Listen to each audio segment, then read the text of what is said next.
कैसी लगी सासू माँ चाय? चाय तो अच्छी बनी है बहू। चाय तुम बनाई थी या बड़ी बहू बनाई? नहीं चासू माँ, चाय तो मैं ही बनाई हूँ। बहू चाय के साथ कुछ नमकीन होती तो बहुत अच्छा लगता। कुछ है नहीं नमकीन? है सासू माँ, अभी लाती हूँ मैं सोचती थी कि देवरानी आएगी तो अपने मन की बात करूंगी, लेकिन सोचा हुआ थोड़ी ना सब कम होता है। बड़ा ही सासू माँ की लाडली बनने। बड़ी भाभी, अब आपको क्या होगा? लो, मुझे क्या होगा भाभी? आप हमेशा इतना गुस्सा में क्यों रहते हैं? गुस्सा नहीं रहूं तो और क्या करूं? आपको किसी ने कुछ बोला है क्या? ये सारी बातें पूछने वाली आप कौन होती हैं? पता नहीं बड़ी भाभी को क्या हो जाता है। छोटी बहू कहाँ है?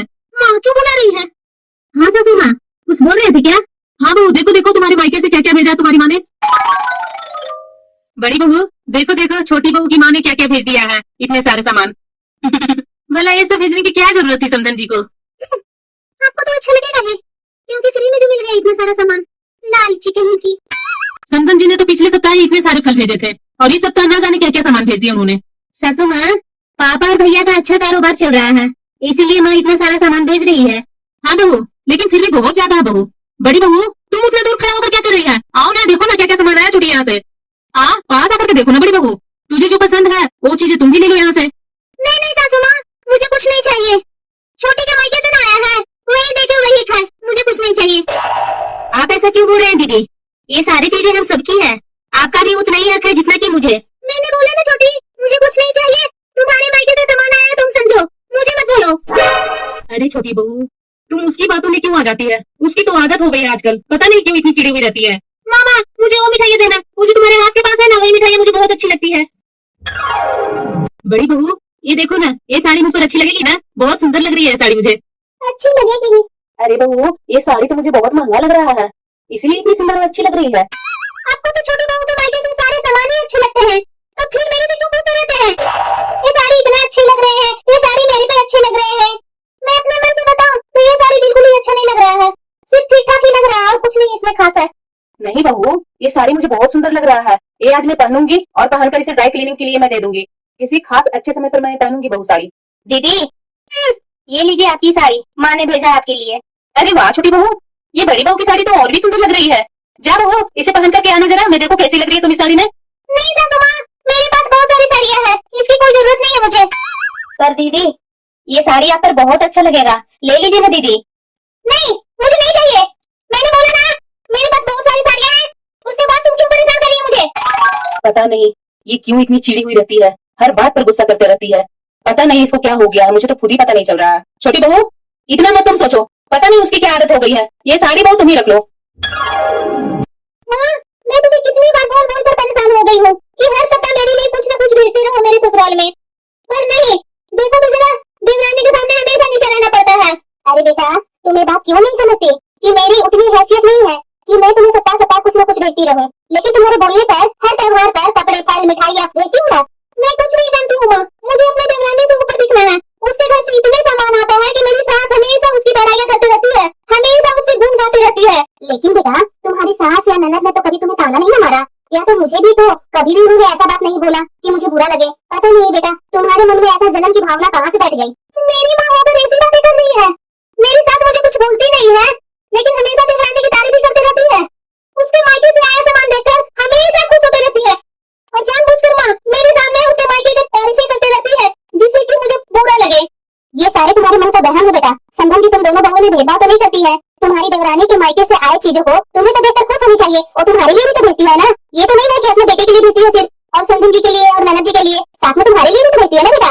और इस बात पर तुम दुखी होते रहती है, हमेशा जलते रहती है, और अपने मायके वाले पर गुस्सा हो रही है तुम। माँ, मैं कुछ नहीं जानती हूँ, अगली बार मेरे लिए सारा सामान भेजना। इतना जलन भी सही नहीं है बेटा, मैं तुम्हें समझा सकती हूँ, आगे तुम्हारी मर्जी, क्योंकि तुम बच्ची नहीं हो ना। ये माँ भी मेरी बात नहीं समझ रही है, मैं क्या करूँ? भाभी भाभी, छोटी भाभी के मायके से जो नमकीन आई थी ना, वो मुझे दीजिए ना, मुझे बहुत अच्छा लगा। गुल्लू, हाँ भाभी, ये लीजिए आपकी नमकीन। थैंक यू भाभी। दीदी आप भी लीजिए ना। अरे बड़ी बहू, जो बोलना है छोटी बहू से बोलिए। ये कैसी बातें कर रही है तुम? कौन कैसी बातें करूं? जब भी देखो छोटी बहू के मायके से सारा सामान आया, वो बहुत अच्छी लग रही है। फल मिठाइयाँ नमकीन कपड़े बहुत अच्छे लगते हैं, यही सब सोचते रहता है हम लोगों को। फिर जब चीजें अच्छी ही है तो अच्छे ही ना बोलेंगे। आपके जैसा हम लोगों की जुबान कड़वी तो नहीं रहा है, जब देखो नाक पर गुस्सा भरा हुआ रहता है। मैं तो पूरी लगूंगी ही ना, क्योंकि मेरे मायके से ये सारे सामान नहीं आता है, यही बात है ना। नहीं नहीं भाभी, आप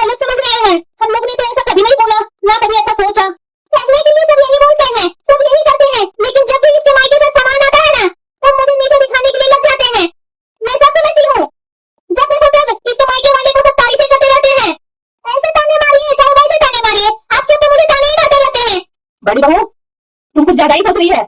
हम सबके मन में ऐसा कुछ बात नहीं है। तुम खुद ही अपने मन में सोचते रहती है, खुद ही परेशान होती रहती है और हमें भी गलत समझती रहती है। कभी तुम्हें हम लोगों ने ताने मारे हैं या तुम्हारे मायके वाली को कुछ बुरा भला मैंने बोला है? कभी आप सब बोले हैं? नहीं ना? तो इतनी जलन ठीक नहीं है बड़ी बहू। दीदी, हमारे मायके से जो भी सामान आती है वो हम सबके लिए होती है। मैंने कभी भी आपको अपने से अलग नहीं समझी। फिर भी ऐसा क्यों दीदी? आप हमेशा मुझे गलत ही समझते रहते हैं। मैं हमेशा आपका गुस्सा को, हमेशा आपके गलत व्यवहार पर इग्नोर करते रहती हूँ कि शायद वो मान जाए। बड़ी बहू, छोटी बहू सही बोल रही है। अरे इसके मायके में तो भाई पापा का कारोबार है, तो दे देते हैं। सोचो जरा, तुम्हारे घर में अकेले तुम्हारे पापा कमाते हैं, वो कैसे सामान भेजेंगे? और वैसे भी तीज त्योहार पर वो हमेशा सभी लोगों के लिए सामान तो भेजते रहते हैं ना, अपनी हैसियत से भी बढ़कर वो करते हैं। अच्छा, मैं अपने मायके में कुछ बात भी नहीं कर सकती हूँ? वो भी बात आप लोग सुन करके ताने मार रहे हैं मुझे। देखो बहू, तुम्हें ताने कोई नहीं मार रहा है। जो तुम अपने मायके पर बढ़ चढ़ करके बोल रही थी ना अपनी माँ से, वो मुझे अच्छा नहीं लगा। मैं उसी दिन बोलने की कोशिश की थी, लेकिन छोटी बहू ने मुझे रोक लिया। लेकिन आज बातों बात में निकल ही गया मुंह से। इतनी भी जोर जबरदस्ती सही नहीं है बहू। तुम्हारी माँ तो अपनी हकीकत बताई ना, तुम अपने मायके की हकीकत से तो भली भांति परिचित है। उसके बाद भी अपनी माँ पर ऐसा क्यों रोक दिखाते रहती है कि मुझे भी छोटी की जैसे सामान भेजो, मुझे भी ये चाहिए वो चाहिए। ये सारी बातें अच्छी नहीं है बहू। अब वो तुम्हें कितने सामान देंगे? एक तो शादी करके विदा किए, उनके पास और भी जिम्मेदारियां हैं, और भी दो बेटियां हैं, बेटे हैं, सबको पढ़ाने हैं, लिखाने हैं, ब्याह करके दूसरे घर भेजने हैं। सब तुम्ही को इतना देते करते रहेंगे तो औरों के लिए वो क्या करेंगे? दीदी, मेरे घर में तो मैं सिर्फ अकेली हूँ, इसलिए मेरे माँ पापा और भैया भेज देते हैं सारे सामान। मैं तो कभी आपको ताना नहीं मारी हूँ। मैं तो खुशी खुशी मायके से सारा सामान आए हुए आपके साथ शेयर करती हूँ, आपको देती हूँ। लेकिन आप ही हमेशा चिड़ी हुई, हमेशा गुस्सा होते रहती हैं। मुझे माफ कर दो छोटी और सासू माँ। मैं फालतू में ही अपने मन में तुम लोगों के प्रति गलत गलत धारणा बना रखी थी कि मेरे मायके से कुछ सामान नहीं आता है ना, तो छोटी के यहाँ से आया सामान पर सासू माँ इतरा इतरा के मेरे सामने दिखाते रहते हैं। मुझे गलतफहमी हो गई थी सासू माँ, मुझे माफ कर दीजिए। आपने मेरे मायके के बारे में इतना सोचा, इतना समझाया, वही मेरे लिए काफी है। जो मैं नहीं समझ पाई वो आप मुझे समझा करके बता दिए। कोई बात नहीं बहू, अब तो हम लोगों की बात तुम्हें समझ में आ गई ना, वही मेरे लिए काफी है। अब मुंह मत बनाओ ज्यादा।